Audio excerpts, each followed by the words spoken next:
Good morning. I just had yet another very frustrating conversation with a client.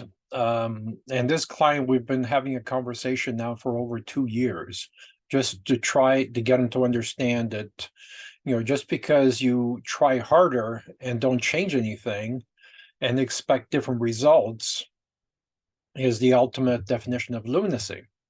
And the conversation this morning was, well, we agreed a couple of days ago that we were going to help them out free of charge for 30 days so they can start seeing some results. But his thought process is that now he has to train me. He has to make me understand what's going on in his life. So he says he wants help, but he wants help in his way. Because if he doesn't prove what he's been trying to do for the past X number of years, 10 years or 20 years, I think he's been in the construction industry for more than 20 years. So his goal, his subconscious goal, is to have me help him prove that what he's been doing for the past 20 years was the right thing to do, and he won't change, right?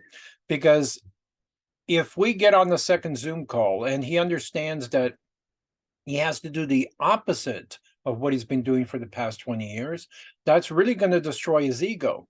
So he's, every conversation, every text, everything he tries to do, he says, Leah, you don't understand my life. Well, Christ, I've been listening to you for 2 years now. You've told me every detail about, how you allowed people to embezzle from you, how you hired the wrong people, how you're not making enough money on your projects, or your projects are running too long and you're losing your profit. So why do I need to know more detail about that? Obviously, you need to design a company properly. You need to have the margins. Projects have to start and finish on time. You have to compare budgeted to actual, right? If you know you're half an hour behind schedule on this job, well, it's time to pick it up and finish on time. At least finish today's goals on time so the project finishes on time. So this is a constant battle with him and most other people, actually. And he doesn't understand that I've asked him to put aside 10%, up to 40% of his time to, to start designing the future. I sent him a business blueprint of what exactly his company looks like. He likes those ideas, but now it's time to start changing, and change is very scary, right? Even the devil you know is better than the devil you don't know, right? Even though he's not making money, he's struggling, he's working 14 16-hour days, it's still the devil he knows that. Even though he's struggling, it's comfortable, right? Change is uncomfortable. Adapting to a new style and changing your mindset and doing everything else is mind-boggling to him. And I've asked him 4 or 5 times already to schedule a second Zoom call, and he doesn't. He keeps coming back with the excuses. And my colleagues at the CEO Club said, Leo, why do you bother? Why do you bother with these people, right? Why don't you just concentrate on your paying clients, profitable clients, the clients you're getting results from? Just concentrate on those, right? Well, when I was struggling with my business, I started my construction business at 17. Do you think I would have loved someone to come along and say, hey, Leo, let me show you a better way, right? I would have loved somebody to do that. So it's my way of giving back. I don't give up on people. For as long as they try, I don't like giving up on him. So going back to what he was saying this morning, that he has a lot of work to do. Is he supposed to just not, price jobs, not do jobs, not do the other things? And what he doesn't understand is there are efficient ways of doing things and non-efficient ways of doing things. Okay, as an example, the two lumberjack story. The story goes, there are two lumberjacks, and they both wake up early, and one of them gets out of bed, picks up his axe and gets to work, right? The other one picks up his axe and spends an hour sharpening his axe before he goes to work. And of course, the other guy laughs at him, like, how can you waste an hour? I mean, that's ridiculous. Just get to work, right?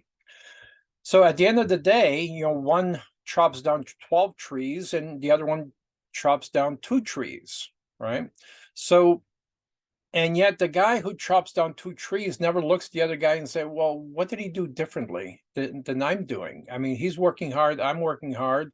Maybe he has better tools, right? So business owners never ask, what are the leverage tools that I need in business? So even though he's working 14 hours a day or 16 hours a day, is he being efficient? Everything he accomplished in 16 hours, could he do it in 8 by using better tools?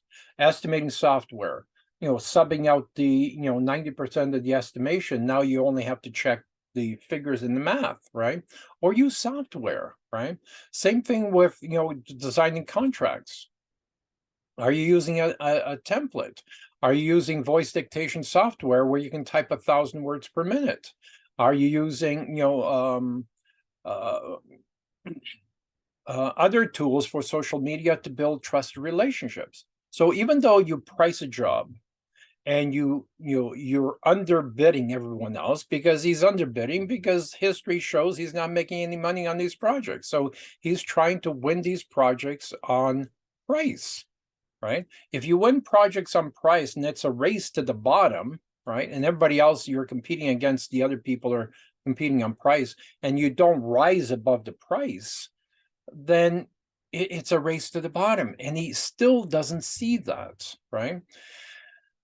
Doing a $400,000 edition or a $500,000 edition, or doing a custom home, or doing an $80,000 kitchen, or whatever the project is not about price. It's about gaining credibility with a client, building trust with a client.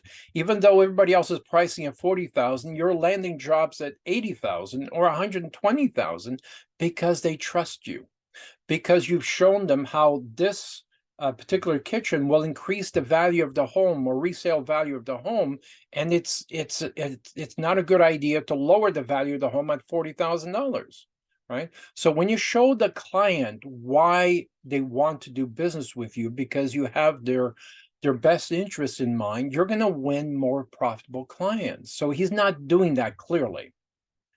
So he believes that working hard is the best thing to do. Working smart, using leverage tools, building trust is what you should be doing. So I would love to hear your questions, comments below. How are you using leverage tools? How are you using efficiency? When was the last time you did an efficiency study in your company? When was the last time you had an outsider's perspective from your company, right? Or are you still doing the same things you were doing 10 or 20 years ago? Because the world has moved on, right? We are now in the Amazon expectation culture, right? We want things the next day. We want things. We want results. Even employees want, advancement opportunities. And if you're not attracting quality employees, your business is not designed correctly. So obviously his business is not designed correctly, but he wants help designing his business to make, to massage his ego. I mean, that's not going to work. I don't know how to do that. I only know how to design efficient businesses that work for the owner, not the owner work for the business. So most people say they're willing to change, they're capable of change, but this gentleman clearly is not. Because if it's different from what he's done for the past 20 years, then he's not going to change, right? So he's agreed to schedule a second call. So let's see what happens on the second call. Would love to hear your questions, comments below. Let's talk again soon. Take care.